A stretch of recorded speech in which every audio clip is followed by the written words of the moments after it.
berdasarkan basis konstituen yang jelas. Kami hadir dengan basis konstituen yang jelas dan kelas petani, kelas buruh, kelas nelayan, kelas supir, kelas guru itu lazim di dunia ini. Itu basis konstituen Pak Berdiri. Basis konstituen kami, basis konstituen keputusan Kongres adalah ini. Teman-teman bisa lihat basis konstituen di partai. Oke, sudah? Baik, berikutnya Partai Buruh menawarkan yang disebut dengan welfare state, negara sejahtera. Apa itu negara sejahtera? 3 prinsip dalam negara sejahtera. 1, kesetaraan kesempatan. 2, distribusi kekayaan yang adil dan merata. Distribusi kekayaan yang adil dan merata. 3, tanggung jawab publik. 3 prinsip ini terejawantahkan di 13 platform Partai Buruh yang ditawarkan. Daulat rakyat, bukan daulat dinasti, bukan daulat tuan, bukan daulat tuan. Lapangan kerja. Tawaran kami terhadap lapangan kerja dibandingkan yang sudah ada yang membedakan dengan yang lain, yang kami sebut pasar sosial. Partai Buruh akan bertumpu di pasar sosial. Apa itu pasar sosial? Pasar sosial adalah selain pasar barang, pasar uang. Halo? Pasar barang, pasar uang, ada pasar sosial, yaitu dana-dana jaminan sosial. Dana jaminan kesehatan, dana jaminan tenaga kerja, dana jaminan untuk hari tua, pensiun. Anda bisa bayangkan, bila mana diakumulasi, dia menjadi kekuatan ketiga setelah kekuatan moneter dan fiskal. Dana jaminan pensiun itu ribuan triliun, kalau diendapkan tidak diambil kan pensiun nggak ngambil langsung. Dana jaminan kesehatan kita berputar 500 triliun lebih. Sekarang jam sostek 500 triliun lebih. Jaminan hari tua juga ratusan triliun. Dana-dana inilah yang diambilnya panjang, kecuali jaminan kesehatan sesuai kebutuhan. Maka dia bisa dijadikan pasar sosial. Contoh, harga rumah. Kalau harga rumah mahal, ambil dana jam sostek, jual rumah murah. Misal, kalau harga beras naik, maka pemerintah melakukan operasi pasar. Operasi pasar itulah subsidi yang dikeluarkan oleh pemerintah, sehingga harga beras turun. Sama, ketika harga rumah mahal, harga kesehatan mahal, maka dana jaminan sosial bisa digunakan untuk mengintervensi. Tidak hilang, kan rumah ada bayar lagi. Pembayaran rumah dari buruh yang punya daya beli itulah kemudian masuk lagi ke jaminan sosial dan sudah ada untung. Itu disebut pasar sosial. Tawaran kami yang lain, partai ini didesain untuk anti korupsi, mengembalikan fungsi KPK sesuai amanat Undang-Undang Dasar.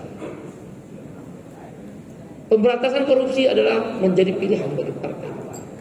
Berikutnya, tawaran kami adalah tentang hubungan industrial. Alasan Partai Buruh salah satunya kenapa dihidupkan kembali atas keikhlasan hati Bapak Sony Puji Sasono, Ketua Umum Partai Buruh yang lama dan kawan-kawannya.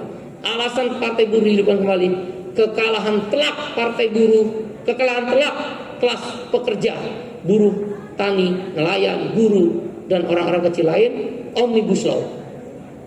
Omnibus Law lah Undang-Undang Cipta Kerja yang men-trigger Partai Buruh dihidupkan kembali. Kami ingin berjuang secara parlemen, tidak lagi hanya sekedar di jalan. Di jalan tetap ada sesuai konstitusi, tapi kami ingin berjuang di parlemen, yaitu mengembalikan outsourcing dihapus. Bagaimana mungkin outsourcing berlaku seumur hidup? Negara Amerika saja membatasi, Indonesia melebihi Amerika yang super kapitalis. Karyawan kontrak berulang-ulang, upah UMSK dihilangkan. UMK bisa iya bisa tidak. Nilai kenaikannya kecil, inflasi atau pertumbuhan ekonomi. Karyawan perempuan yang mengambil cuti haid dan cuti melahirkan tidak jelas dibayar atau tidak upah. Jam kerja yang eksploitatif. Perlindungan terhadap buruh perempuan makin menurun. Hubungan industrial adalah tawaran Partai Buruh. Omnibus Law adalah salah satu penyebab mengapa lahirnya Partai Buruh. Itu tawaran kami dan lain-lain. Pajak akan kami atur dalam proses pajak untuk rakyat. subsidi negara harus diperbanyak untuk kepentingan rakyat. Saya ambil contoh, tawaran kami jaminan makan. Setiap orang miskin dan mendekati miskin, tukang beca, jamu gendong, tukang ojek, buruh yang ter-PHK dapat jaminan makan 500.000 per bulan. Pasti miskin, kali 100 juta orang, cuma 50 triliun. Itu kami sebut politik anggaran. Alasan partai buruh lain selain platform adalah negara sejahtera. Alasan didirikan partai buruh tadi sudah jelas, Omnibus Law, Undang-Undang Cipta Kerja. Yang kedua, kebetulan saya ILO Governing Body, pengurus pusat Badan Perserikatan Bangsa-Bangsa di Jeneва. Saya keliling seluruh dunia. Saya bertemu dengan Perdana Menteri dan Presiden-Presiden negara-negara itu, Nordik, Australia, Selandia, Inggris, Amerika Latin, di mana partai buruh berkuasa. Kalau negara itu sudah negara industrialis, maka harus ada partai buruh. Indonesia tidak ada. Karena itu, apa yang diamanatkan oleh almarhum Bang Mokhtar Papahan dan Bang Sony Puji Sasono Partai Buruh yang sudah didirikan sebelumnya, kami hidupkan. Alasan yang ketiga, mengapa kita menghidupkan Partai Buruh? Perjuangan buruh tidak boleh lagi hanya di jalan-jalan, demonstrasi-demonstrasi. Perjuangan Partai Buruh harus mendapat tempat dalam konstitusi negara kita. Maka partai adalah salah satu jalan yang kita pilih agar kita bisa ikut memperjuangkan suara buruh, petani, nelayan, guru, miskin kota, miskin desa, ibu-ibu jamu gendong, perempuan-perempuan, tukang ojol, supir, PKL, pedagang kaki lima yang saya sebut konstituen tadi harus masuk di dalam seni budaya, seniman, olahragawan, disabilitas, anak-anak buah muda, anak-anak band, kami akan jadikan basis konstituen kami. Kami perlu memilih. Itulah 3 alasan kenapa dihidupkan kembali partai. Yang terakhir, mungkin ini adalah bagan Partai Buruh. Partai Buruh akan dipimpin di tingkat nasional, namanya bukan DPP, tapi namanya adalah Komite Eksekutif, atau dalam bahasa Inggrisnya Executive Committee, disebut EXCO. Komite Eksekutif, kalau bahasa Inggrisnya Executive Committee, atau disebut EXCO. Dari mulai nasional sampai dengan kecamatan, kami sebutnya EXCO. Itu salah satu identitas yang kami tawarkan oleh Partai Buruh, berbeda dengan partai lain. Partai Buruh juga berbeda dengan partai lain. Pemilik partai bukan orang per orang. Pemilik partai bukan dinasti atau keluarga. Pemilik partai adalah 11 organisasi pendiri yang di sini disebut Majelis Rakyat. Majelis Rakyat bisa memanggil EXCO bila mana ada kesalahan dan bahkan bisa meminta kongres luar biasa. Karena pemilik partai atau Majelis Rakyat adalah 11 organisasi pendiri. Di sini juga ada mahkamah partai, dan yang agak berbeda lagi kami menyebutnya Majelis Nasional. Sejajar dengan EXCO, sejajar dengan mahkamah partai. Ketuanya adalah dari petani, yaitu Saudara Agus Ruli, yang juga Sekjen SPI, Serikat Petani Indonesia. Mahkamah partai diketuai oleh Federasi Serikat Buruh yang terbesar di Indonesia, FSPMI, yaitu Saudara Riden Atam Aziz, Presiden FSPMI. Jadi ini meluas organisasi kerakyatan. Dan KPBI juga akan menduduki Majelis Nasional, sekaligus juga di Eksekutif Komite, dan juga duduk di Mahkamah Partai. Begitu pula elemen gerakan yang lain. Berikut. Nah, ini dia susunan pengurus yang dipilih oleh Kongres. Yang pertama, Presiden Partai Buruh 2021-2026, Said Iqbal, yang juga adalah Presiden KSPI. Wakil Presiden adalah Saudara Agus Supriyadi, yang juga adalah PLH Sekjen Partai Buruh. Yang ketiga, Sekretaris Jenderal atau Sekjen adalah Ferry Nurzali. Saya kenalkan nih, Agus berdiri Wakil Presiden, Agus Wakil Presiden dari Partai Buruh. Kemudian Sekretaris Jenderalnya silakan Bung Ferry Nurzali, ya, dari Organisasi Rakyat Indonesia, yang juga menjadi kepengurusan di KSPSI. Kemudian di sini juga ada bendahara umum, orang profesional yang kami hire, yang cinta pada buruh dan punya latar belakang serikat buruh, yaitu Lutanto Budianto, ya, yang biasa dipanggil Bang Anto. Kemudian di sini juga kami menetapkan ketua badan pendiri atau ketua majelis rakyat, yaitu Bapak Sony Puji Sasono, ya, yang juga adalah mantan ketua umum daripada Partai Buruh.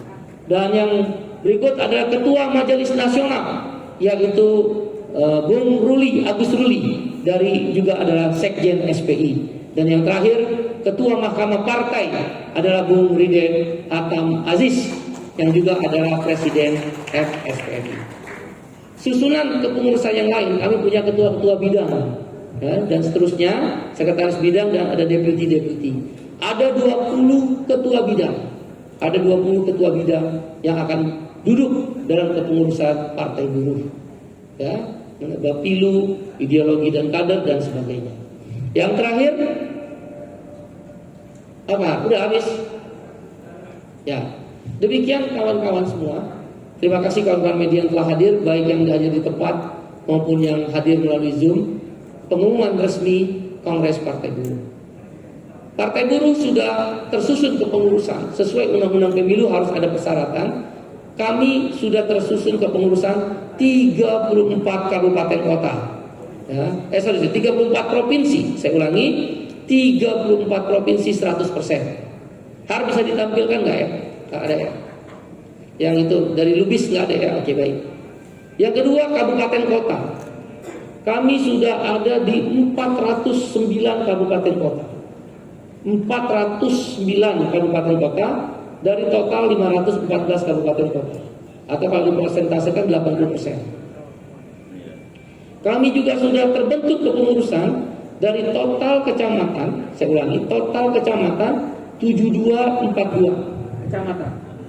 7242 kecamatan. Tapi kan syaratnya 50%. Jadi kalau dibagi 50% dikali 50%, ketemunya kecamatan yang harus dipenuhi 3621. 3621 kecamatan. Kami sudah ada Partai Buruh di 1450 kecamatan. 1450 dari 3621. Nah, ini dia. Maka ada 40%. Kurang 10% lagi. Sedangkan KTA atau jumlah anggota di tiap kabupaten kota 1000 orang sudah merata tersebar di 409 kabupaten kota. Bahkan di kota-kota industri ada yang anggotanya KTA-nya 100.000, ada yang 150.000, ada yang 50.000. Demikian, insya Allah dengan mengucapkan Bismillahirrahmanirrahim, memohon ridho Tuhan yang Maha Kuasa, yang Maha Pengasih, yang penuh kasih, dan Allah Subhanahu wa Ta'ala, Partai Buruh siap untuk mengikuti pemilu 2024. Langkah pertama, lolos verifikasi KPU. Langkah kedua, lolos parliamentary threshold.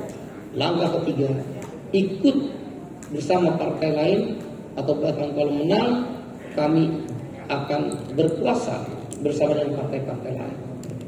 Demikian teman-teman media, semoga apa yang kami sampaikan bisa dicerna dan dapat diberitakan oleh kawan-kawan media. Terima kasih sekali lagi. Ada yang mau menambahkan, Pak Sony? Cukup? Silakan dari petani. Baik, terima kasih. Saya Agus Ruli Ardiansah. Saya dipercaya di dalam kongres ini sebagai Ketua Majelis Nasional, dan saya dari Serikat Petani Indonesia, bahwa unsur petani sangat penting di dalam Partai Buruh, dan inilah yang membedakan bahwa Partai Buruh ini adalah Partai Persatuan Gerakan Rakyat. Insya Allah ada kelompok perempuan, ada kelompok nelayan, ada kelompok masyarakat adat yang akan terus kita galang untuk bersama-sama di dalam Partai Buruh. Untuk perjuangan kaum tani, ada dua hal yang penting yang akan kita masukkan menjadi agenda utama perjuangan Partai Buruh. Pertama, mengenai persoalan penyelesaian konflik agraria dan juga pelaksanaan reforma agraria, di mana struktur penguasaan aset-aset sumber-sumber kekayaan alam kita masih sangat timpang. Masih banyak yang menjadi buruh tani, masih banyak yang petani kecil, rata-rata 0,5 penguasaan lahan di Indonesia ini. Dan itu yang menjadi juga perjuangan kita, bagaimana Partai Buruh bisa mendorong pelaksanaan reforma agraria, redistribusi, koreksi terhadap ketimpangan sumber-sumber agraria yang selama ini ada, sehingga redistribusi penguasaan sumber-sumber kekayaan alam ini bisa merata. Yang kedua adalah persoalan kedaulatan pangan. Persoalan pangan tadi sudah disinggung oleh Presiden Partai Buruh, bagaimana pangan kita ini bisa berdaulat dari mulai berproduksi, dari mulai sarana produksi sampai pada distribusi dan teknologi pangan yang mau kita bangun. Pangan yang kita mau bangun adalah pangan yang memang berasal dari petani, dibangun oleh petani, dan juga harus juga dengan teknologi yang bisa dilakukan oleh petani secara massal. Bukan semua asupan dari luar, sehingga ketergantungan pangan kita justru terjadi di negeri ini, sehingga impor jor-joran karena persoalan dari mulai data tidak jelas, teknologinya, benihnya, pupuknya, sampai kepada distribusinya tidak dikuasai oleh petani. Mungkin itu tambahan sedikit dari saya, sehingga ada dua program yang strategis yang akan kita perjuangkan di Partai Buruh, yaitu untuk teman-teman petani, pedesaan, masyarakat, tentang reforma agraria dan kedaulatan pangan. Terima kasih. Assalamualaikum warahmatullahi wabarakatuh. Waalaikumsalam warahmatullahi wabarakatuh. Dengan demikian konferensi pers ini cukup. Atau ada yang mau ditanya? 1-2 pertanyaan? Cukup ya kawan-kawan media. Terima kasih atas kedatangan kawan-kawan. Tetap jaga kesehatan dan selalu demi Indonesia. Kita foto bersama ya, tapi nggak boleh pegangan tangan. Silakan yang mengambil fotonya. Untuk sesi foto bersama ini kepada elemen 11 lain kita tahu di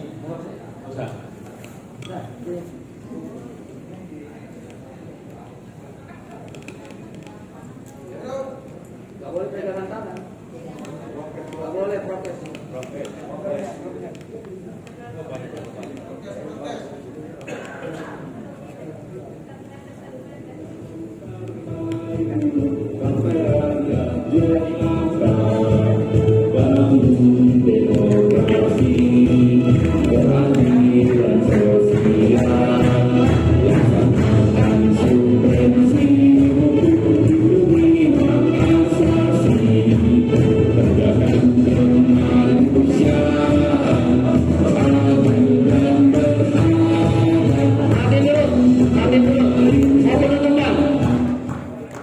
Kita mau tutup kongres.